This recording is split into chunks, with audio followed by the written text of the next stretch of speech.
Better morning, ladies and gentlemen. We are the Group 3. Our task is to discuss about the philosophical perspective of the self by Socrates, Plato, Aristotle, and St. Thomas Aquinas. Good day everyone, my name is Raddi Cabalya and now I am going to discuss the philosophical perspective of the self by Socrates.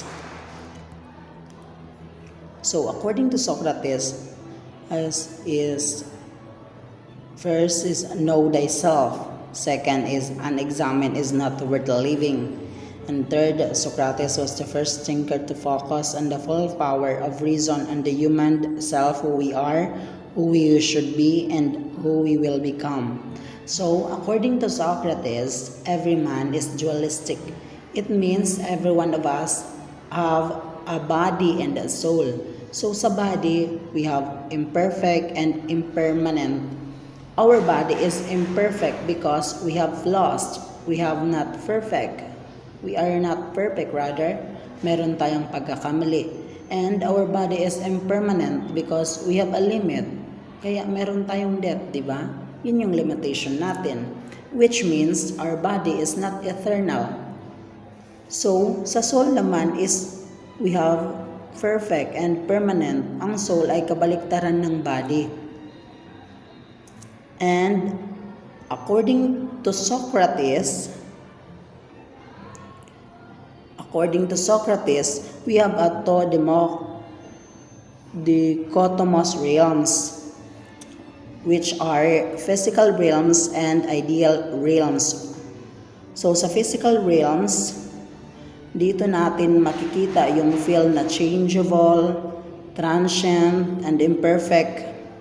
Kaya masasabi natin na belong dito yung body natin kasi nagbabago at hindi perfect. Kasama na din sa physical realm natin kung saan tayo nakatira, yung mga bagay na nakikita natin, naaamoy at nararamdaman. This all belong to physical realm. On the other hand, the ideal or spiritual realm, ito yung feel na unchanging, eternal at perfect. Kasama din sa ating ideal realm ang ating intellectual essences of the universe and concepts such as truth, goodness, and beauty. Belong din dito ang soul and mind, which is the key concept to better understand Socrates' statement on self. So, the soul strives for wisdom and perfection, and reason is the soul's tool to achieve an exalted state of life. Our preoccupation with bodily needs such as foods, drink, sex, pleasure, material possessions, and wealth keep us from attaining wisdom. A person can have a meaningful and happy life only if he becomes virtuous and know the value of himself that can be achieved through constant soul searching. So, yung soul na binanggit, reminder lang po ito ha, yung soul na binanggit ni Socrates is not the soul na associated sa Christianity or yung religious conception ng soul. No, that is a whole difference. Kasi kung balikan natin yung history, nauna yung existence ni Socrates before the rise of Christianity. Kaya magkaiba po ang soul na binanggit ni Socrates. Ang soul na binanggit ni Socrates, according to scholar, ay thinking and willing subject. So ang soul is intellectual and moral personality of human person. Ang soul is the person true self. According to Socrates, it is important to take care of our soul because according to him, we need to attain a good life. We need to insert our effort, time, and energy para maalagaan natin ang ating mga souls. One of the most common example of this is yung pag-decide natin kung ano yung course na kukunin natin, di ba? I-examine natin yung buhay natin, di ba? Di ba? If kung kukuha tayo ng course, dapat i-examine muna natin. So dapat at first alamin natin what is my strength, what is my skills, and what is my abilities. Kaya ang maganda dapat, i-examine natin ang ating self para madali nating malaman kung anong next step na gagawin natin Pero kung hindi natin na-examine ang buhay natin, di ba? Wala tayong direksyon, di ba? Ganyan ba mga saan ba ito pupunta, yung mga questions na ganyan.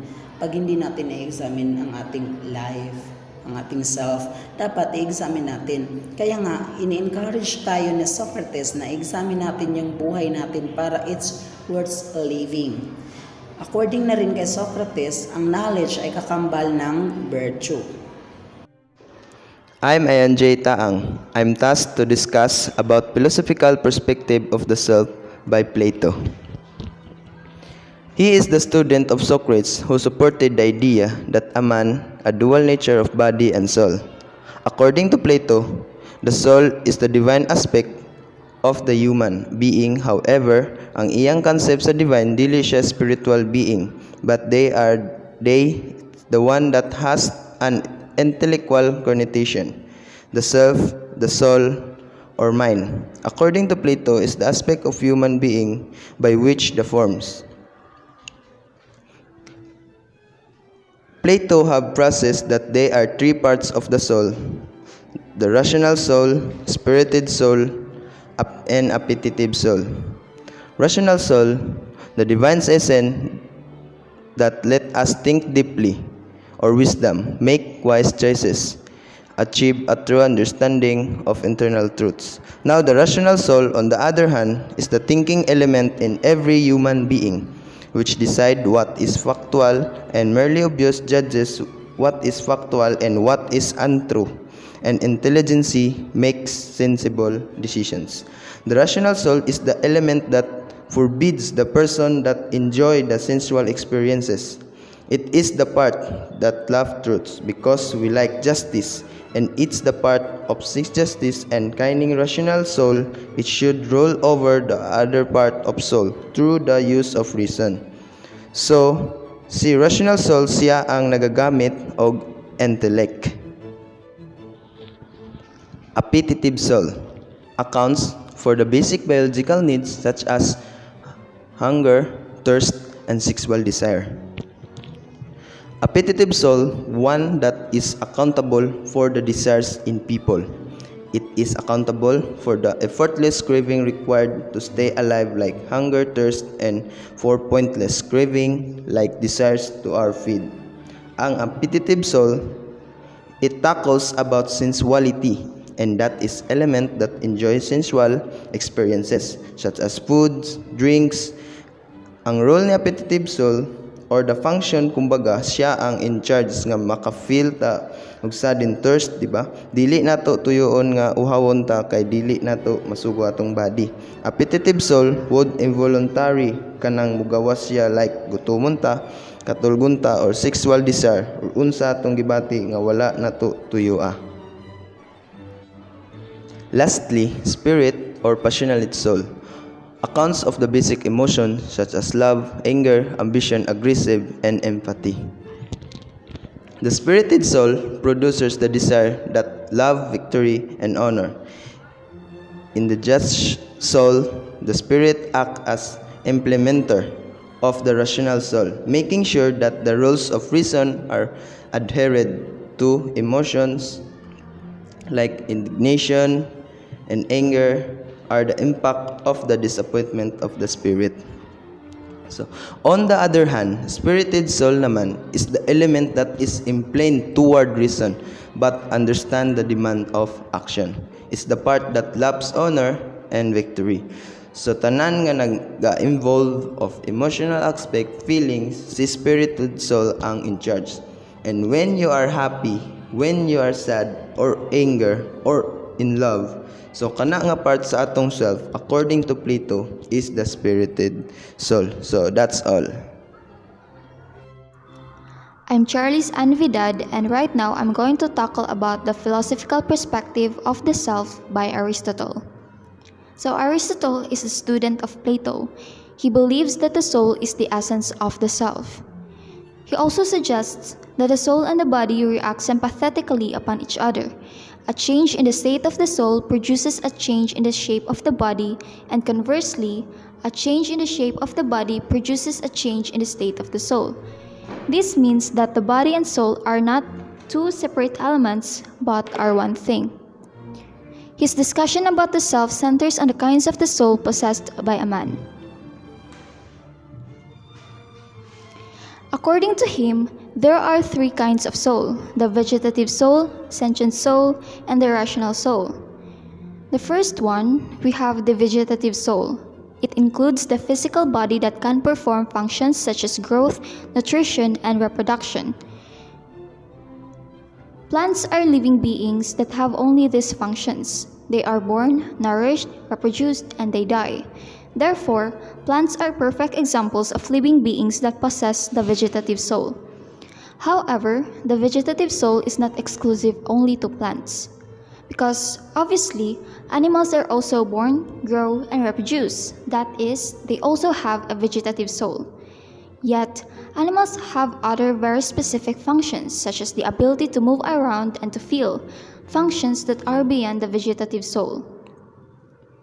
The second one, we have the sentient soul. It includes the sensual desires, feelings, and emotions.